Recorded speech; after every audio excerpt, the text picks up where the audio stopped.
If you disappeared for 30 days, no calls, no emails, no check-ins, would your business survive?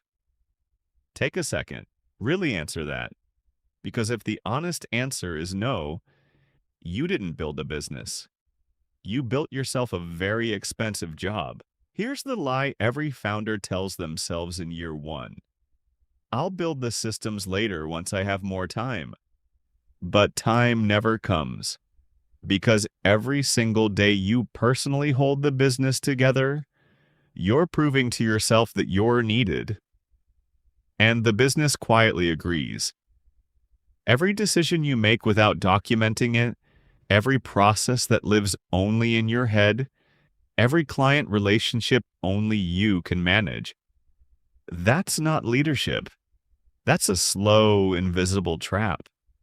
And it doesn't feel like a trap. It feels like control.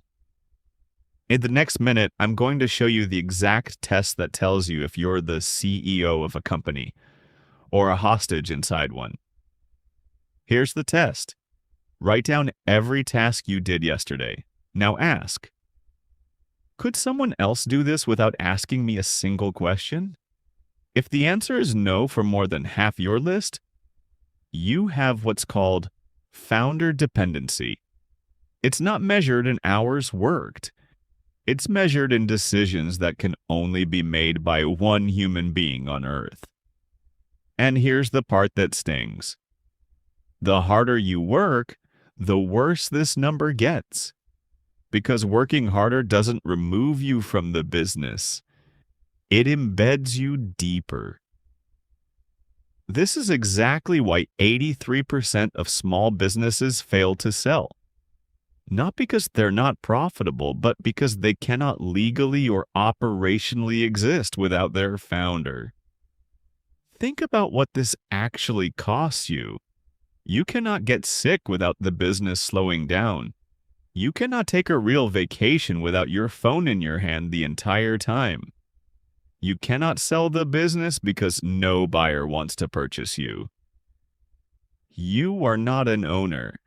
You are the engine, the fuel, and the mechanic all at once, and engines don't get days off. This is why so many successful founders are secretly exhausted, resentful, and quietly want out of the very thing they built.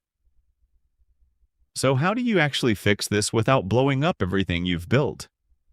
There are 3 specific things standing between you and a business that runs without you. First, documentation. If a process only exists in your head, it doesn't exist for your business. It exists for you personally, and it dies the moment you're unavailable. Second, decision thresholds. Give your team clear boundaries for what they can decide without you.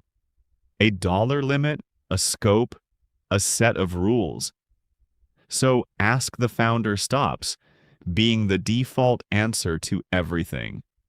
Third, and this is the one people avoid, you have to deliberately remove yourself from something small on purpose before you're forced to remove yourself from everything by an emergency. Because here's what nobody tells you about stepping back. Stepping back doesn't mean the business gets worse. It means you finally find out if it was ever actually a business. Or just you, wearing a business as a costume. The founders who build real, sellable, scalable companies are the ones who make themselves replaceable on purpose. Early, before burnout forces the issue. Irreplaceability isn't strength. It's a ceiling. And most founders mistake the ceiling for the roof. So ask yourself the real question one more time. If you vanished for 30 days, would your business survive? Or would it simply stop? Your goal was never to become impossible to replace. Your goal was to build something that doesn't need you to breathe.